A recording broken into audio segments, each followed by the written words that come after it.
Welcome back to this week's installment of the Vlieseline Quilt-a-Long. We are doing block 4, and of course, just because we've now had so much fun along the way, we're going to make this one's a little bit more complicated. It's not harder. We've done all of the techniques so far, but our block is a little bit more tricky because you've just got to pay attention to how you are doing your colors.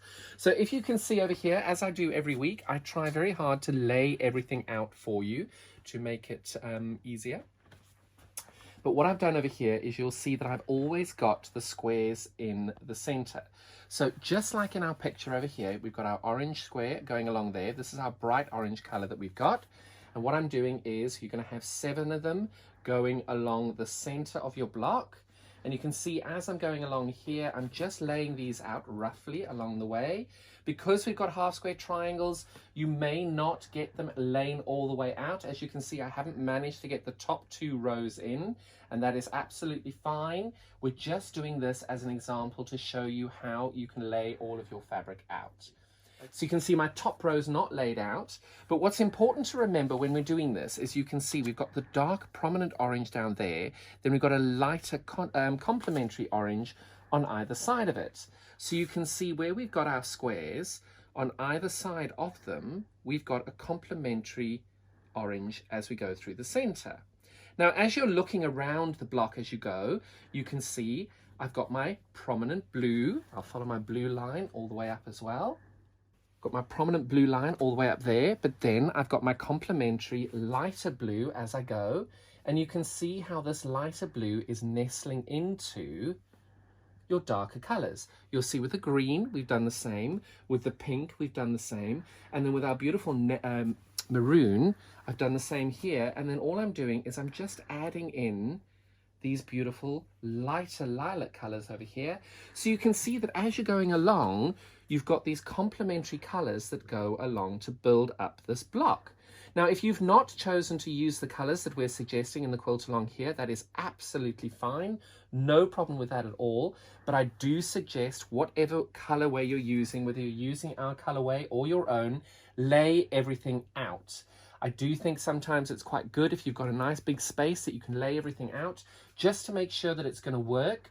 Because at this point, if you don't like, for example, that tangerine orange in the middle, you can pull that out and change it and swap it around.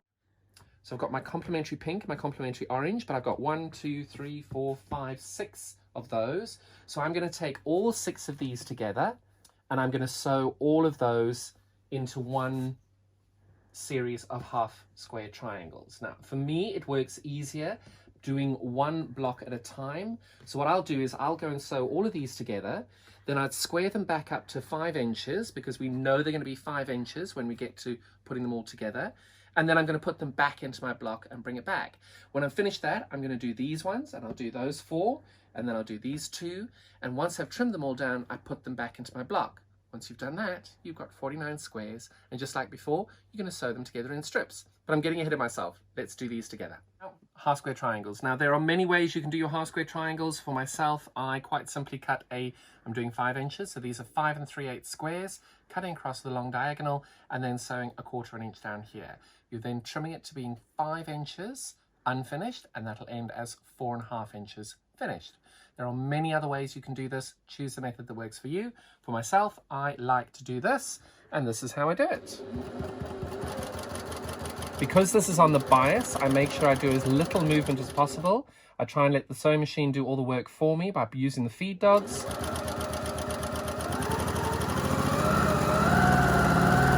And just like we did in block 3, before I continue to do all of them, I always try and check that everything's worked out okay. I set my seam, press my seam open. You do not have to press open, you can press to any side you like. My stitch length is 2.2 because I'm pressing my seams open. It's a little bit smaller than I normally do. And we've then got our square ready to go, making sure I'm using Creative Grid's ruler. I always make sure I've got my 1 and 1 in the corner. Many accidents have happened when I've got it the wrong way around. I line my 45 degree angle up against the seam, and you can see that actually is not bad. I've got a tiny little bit over here that's gone a bit short. That's absolutely fine. And you can see over here that works perfectly. So yes, and all I do now is trim my little corner bits off and trim off where I need to. And and you can see it's a slither as you go along. So by doing this at the time, I can see my seam allowance might be a hair too big. So all I'll do is then when I do the next one, I make my seam allowance a little bit smaller. And if you want to check that, you can see over here, my seam allowance on the pink is ever so slightly too big, but my orange is absolutely perfect. So what you're wanting to do is have your seam allowance being tiny bit too small there, because then when you press this open, the fold is taken into the 1/4 inch. So over here, the pink is a little bit too tight. It's a little bit too big. That's why this is a hair too small.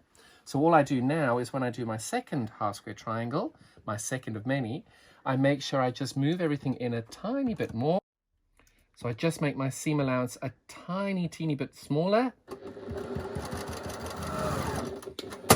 And I check my adjustment has worked. And the reason I do that is I've got so many half square triangles, because you're doing as I say, not as I do. And I've brought all my half square triangles to do. And in order to make sure that they're all consistent and perfect, by checking them before you start and making sure that everything's 100%, that is exactly what I'm looking for. You can see that that is exactly on 5. We're exactly right. And if I flip this over, you can see my 1/4 inches over here. They are spot on. That's exactly what I'm looking for. And that is why this then works to exactly 5 inches. Run your seam along that 45-degree line. Line your 5-inch up there, your 5-inch up there, and you just simply trim that down.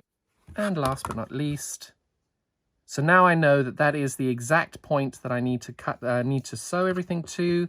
So I am 100% happy carrying on and sewing all of my half square triangles together. So now we have done all of our half square triangles. We have squared them all up to 5 inches. This is what we're looking for, and this is what we've got. And you can see by laying it all out, you can check that everything is correct. And what we're doing is we're going for the bold yellow, a lighter yellow, bold green, lighter green, bold blue, lighter blue, bold orange, lighter orange, bold pink, lighter pink, bold purple, lighter purple, bold umber, lighter umber. And you can just see by having those directional squares going across, being complemented by it, it just gives you a really fun design. Now putting this together, it is exactly like we did for blocks 1, 2 and 3. You're going to do them in rows of 7 across, and then we're going to sew them all together along the way to be able to create the block. Because of the way I've laid it out, I'm always going to start at the bottom, because it means if I'm stretching over here, I won't get the blocks out of order. So I always start at the bottom and work my way up. So I've laid row 7 out. I've gone against my plan over here. I put my ruler on just to check that I've got my orange, complementary pink on either side, maroon, complementary on either side, and then my umber and my complementary next to that. And just like we did before, we're going to sew them together. When I do the half square triangles, I always put this bit at the top, only because then if I have pressed my seam to open, I'm able to make 100% sure I'm not twisting my seams as I go along. And we do the same over here. And the great thing is you know that you've cut these correctly when everything lines up perfectly and there's no overhang of the fabric from the bottom or the top. That is trimmed beautifully. That's what you're looking for. So we always lay these out before we carry on. Now remember, we've got our light purple there. We're going to have our maroon. We've got our pink. We've got our pink. So just check it back to the screen. So you've got your orange, light pink, light purple, maroon, light purple, light orange, and your umber. So we know that's correct. And we're just going to do this again. Now with my half square triangles, I always try and put those to the top, just to make sure I don't twist anything. And then we've got this bit over here. Same thing again. And this method you're going to do for all of the 7 rows of the block. And hopefully you won't have a twist like that. Now, if you do have a twist like that and it is going to annoy you, all I would suggest that you do is fold this a little bit forward, unpick your seam as you go along. You don't have to do this, but I know for myself it'll annoy me. So I just unpick that little seam to just past the point of where it's folded. Isn't it funny how different things affect and annoy different people? And that would annoy me, so I'm quite simply just going to make sure that I get that corrected. And there we go. We've managed to trim that in beautifully. Okay, so just like before, lay it out as per the screen. Got it starting with our orange and we've got our pink. And then we join that together. And that is our row 7 of our 4th block. Perfect. Now we do rows 6 to 1, and we'll be right back. And what we've done here is you can now see that we have got row 7, row 6, row 5, row 4, row 3, row 2, row 1. And I've now lined these all up here, and you can see they work perfectly and they go really, really well. So what we're going to do now is we're going to fold number 7 on top of number 6, and we're going to sew down this line. Now, when we did block 3, you'll remember I spoke to you about the intersecting point of these triangles. So what you're aiming to do is to be able to get your needle to come through at this exact point there in order to be able to hit your point. And if you're able to manage that point there, directly on top of that point there, you should hit that point perfectly.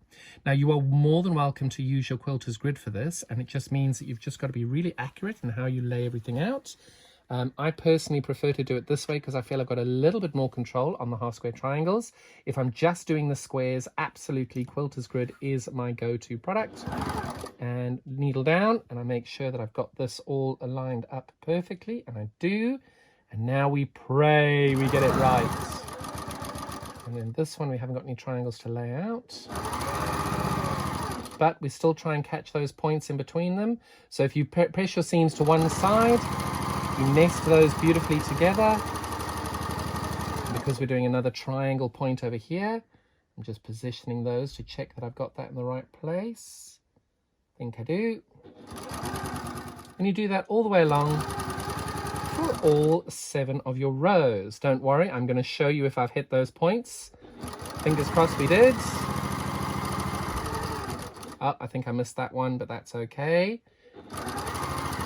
Because I'm going to be kind to myself, and if I don't get it, doesn't mean I'm a bad quilter. It just means I can try harder next time. Now let's have a look and see how we did. And if we fold those open, oh, that's perfect. Oh, goody. That one's a little bit out. That's okay. That one's not too bad. And that one's terrible. And I'm okay with that. And now all you do is you just carry on along the line and you stitch the next one on as you go along. And that is what we're looking for in our picture format. And as if by magic, all 49 blocks all put together, and hopefully at this point you don't find a triangle that's the wrong way around. That brings us to the end of block 4. Next week we are going to be putting together all of the sashing and the borders. That's the easy bit. I love that bit. And then the last one is we're going to be doing the quilting. Thanks so much. Join us again next week.